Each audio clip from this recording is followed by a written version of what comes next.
What's up, Hobby Maniacs? Rob Bear here today with a look at the new White Dwarf. This is issue 77 for 18th July 2015. And it gives us a really cool escalation, I feel like, for the new Age of Sigmar. Let's take a look.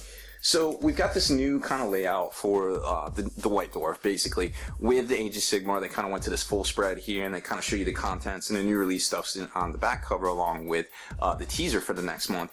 And what's cool about this issue is it kind of showcases some of the new releases. Of course, the Lord Castellan, rhymes with the repellent, and the terrain, the Balfour Arches, and then you also have the Balfour Gateways and the Ophidian Archway as well. So there's really cool looking stuff in here, but what I wanted to talk about was kind of how it seems like the game is escalating a little bit.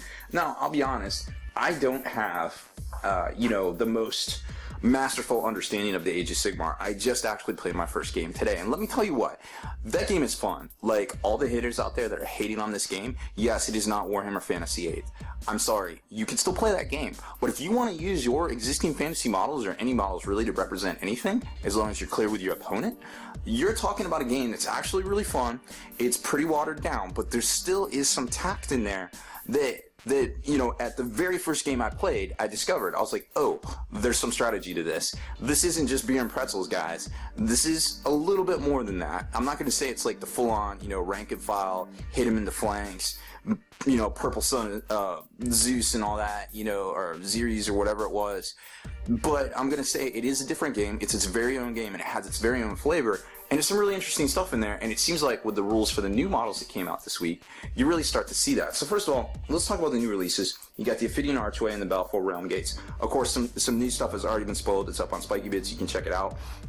Some stuff we saw in the past in the old Triumph and Treachery box set as well. Now these are kind of like the City Fight ones out of 40K, where you can put some stuff in the back and have the guy standing on it. And if you're wondering, well, how do I attack with these guys on it? You can attack within 3 inches, and you also get a pile in. So even if you're up there and you get into combat or something hits you, you'll still be able to swing. So don't worry about that. As far as that goes. And then you got the Balfour Realm Gates, which are basically like the portals to which Sigmar comes into the mortal realms and starts his invasion and reactivate those. And then there's some ads in here for the new Forge Roll stuff, but that goes without saying because everybody pretty much knows what's going on there. Then they've got this feature on the Forces of Chaos where they basically go into, some stuff on the gods themselves. Slaanesh obviously is missing if you haven't heard already, and they kind of give some tips about what happened to his fate. Not completely, we kind of saw some of that in the spoilers for the new Age of Sigmar book that came out, that will come out this weekend, rather, the 264-page book. So you got all that, but what I wanted to show you was, this section here where they're basically talking about that Slaanesh is missing, and his followers, his worshippers, are kind of going crazy looking for him, trying to feel his embrace and stuff. And then you've got the Great Horned Rat, if you haven't heard already, basically replaced Slaanesh in the pantheon of the gods. That being said, you got a little spoiler here. Next week's White Dwarf is probably going to be about the Forces of Destruction, which kind of goes along with, we haven't seen a lot of new multi-part Chaos releases yet, so it'd be cool to see some of those. Fingers crossed, Flesh Hounds, those guys look dope. That one Flesh Hound that comes with the Chaos Lord looks so good. Oh my goodness. So there's some heavy metal stuff, just showing off some miniatures. Then we get to this section of sprues and glue, which is actually pretty good. There isn't a whole lot on the paint splatter in here. But that being said, I kind of show you how you can combine some of these kits, how to scrape them down and stuff. Because remember, this is kind of like it's like an introductory game. You can use 2 kits here and attach them at the middle. This is 2 kits here, and they basically snap it in the middle here, and then with the flooring so you can match them up. But that is not how you can normally build the kit. That is, they say in here, that's 2 kits there. Now let's get into the Warscrolls. I want to talk about some rules real quick, because now it's starting to get, to borrow a song from the 90s, a little hectic. These guys introduced some rules that are really interesting because, like I said, I played my first game today. It wasn't a demo game. Well, let's talk about that for a minute. So I played a game, me and my friend Josh. We played 10 Chaos Warriors with a Lord and a Sorcerer and 5 Chaos Knights on each side against each other, and learned the basic mechanics. The Knights go 10, the dudes on foot go 5. If you mark them with Nurgle, they go 4. They have it a little bit extra. They're safe because there isn't any toughnesses anymore, remember? But what's interesting about it is that there's a very interesting mechanic here.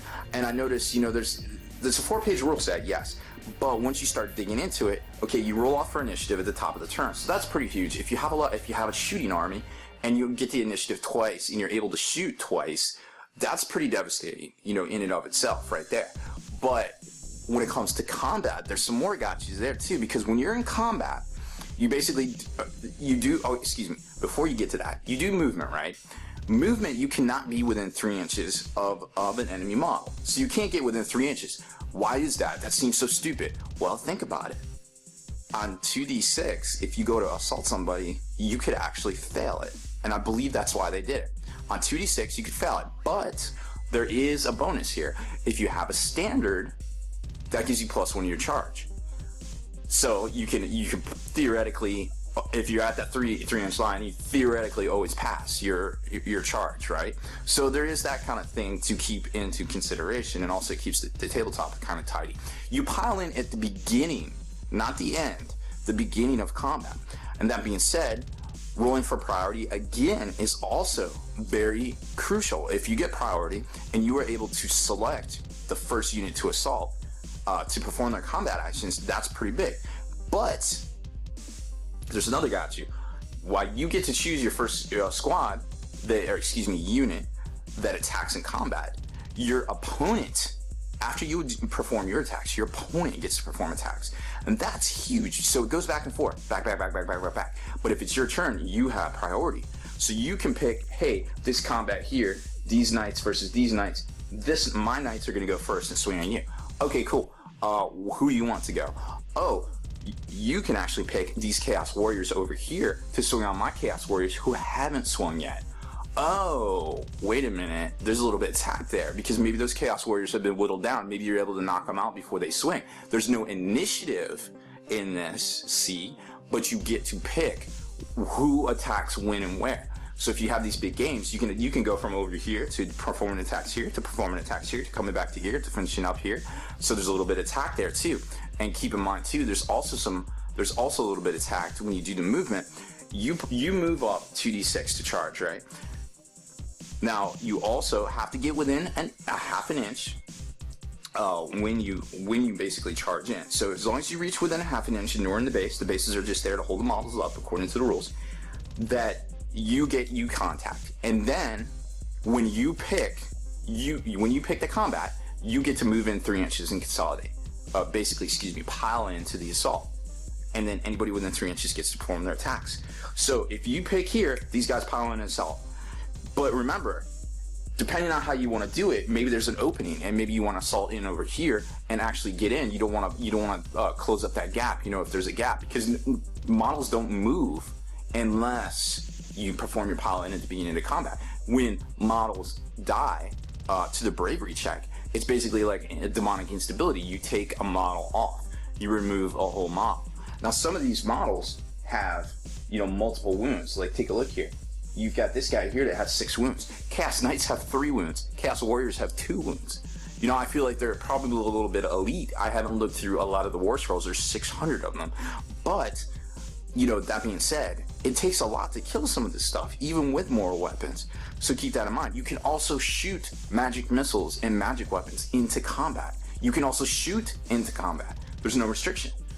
So wow, that's really good. That actually lends to a lot of combined arms tactics, to having stuff that can shoot while you can have stuff that can charge in and mop up. It isn't just to bust off rank and to bust off attacks. This is the real deal. Like, you shoot enough things at one target, it's probably gonna die if it's out on its own. You know, keep that in mind. So there's some really interesting concepts here that I feel like people have kind of underestimated. And that's just the tip of the iceberg. That's just the stuff I noticed in my first demo game.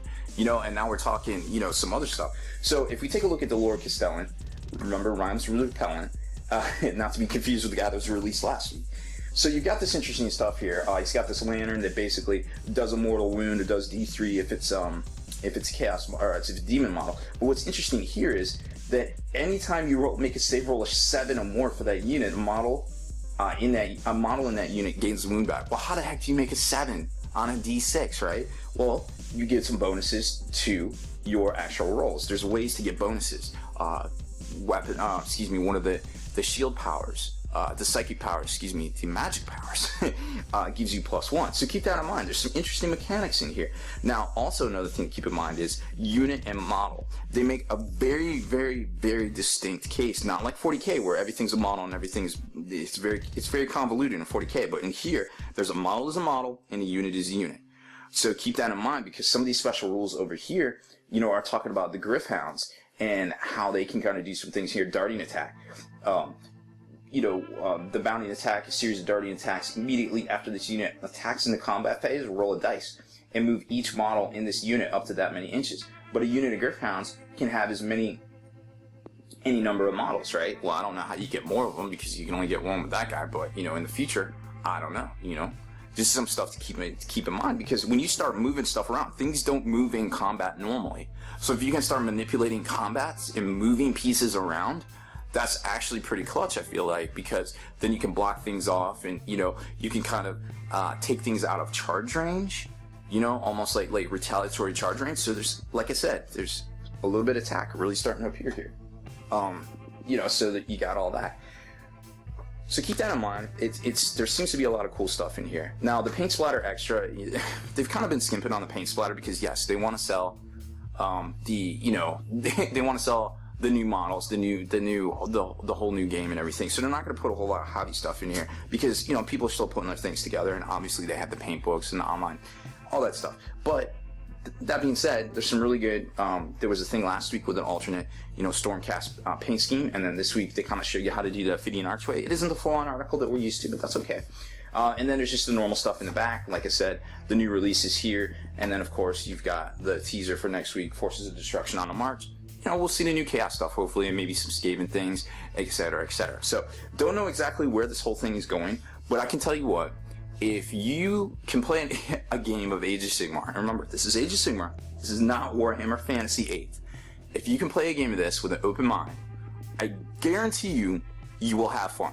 Open mind, read and comprehend very carefully the rules, because they are simplistic in their wording, but very specific in how they work. Don't just take it, oh, it works like that, because you're used to something working like that in, you know, 40k or previous game systems. Read it for comprehension. It's very important, because there are some things in there that if you just glaze over it and you just skip it, you're going to get got and you're not going to have a fun time. So just read through it, talk with your opponent, have fun with it. I guarantee you will enjoy the game. It's very fun. And when it comes to cost, like I said, today, just played with a box of Chaos Warriors, a box of Chaos Knights, a Lord, and a Sorcerer. Now granted, that's probably $100 and some worth of stuff these days, but you could play with a normal core set of box right off the shelf, and a plastic clan pack. Or you just say, hey, that dude, you know, is just that sergeant or whatever, is just my leader guy, or whatever. If you have fantasy models already, you owe it to yourself to check this out, guys. Like, seriously, they just throw some stuff on the table, throw some basic stuff together. Like I said, we just paired it up, try to make it as equal as possible, and just roll some dice and have fun with it. Now, the one thing I will say that you will need some wound markers, and you'll need some way to mark the combats that happen, because remember, they can go on all over the place, and you want to mark, you know, kind of what's happening and things like that. Also, wounds. A lot of things have wounds, and you need to mark those. Spells, you know, having +1 to your save would be good to have a marker on the table. So just keep that stuff in mind, play it with an open mind, and I think you'll really have some fun, y'all. Seriously, try it out. I feel like we all owe it to ourselves. It's a very simplistic game, but there is a definite, you know, level of tact to it that I think we're really starting to see with these rules for the Lord Castellan. That's it for this one, guys. I hope you really enjoyed it. I hope you take what I say to heart for this game, because I am going to play as soon as I can another game of this and try it out, because it's, you know, it's really interesting to me. I can't wait to get the 264-page book in my hands, flip through it, see what's in there, check out all the new fluff, check out Sigmar's battle station in space, and just have some fun with it. Make sure you stay in the trenches. There's tons of stuff going on in the news. We got 2 new great game systems out there that we like to talk about. X-Wing new stuff's coming out. All sorts of things going out. Stay in the trenches. Subscribe to this YouTube channel. Check out the blog, SpankyBitsblog.com. Head on over to thelongwar.net. That's the home of the battle reports for exclusive content and early access videos. Become a veteran of the Long War today.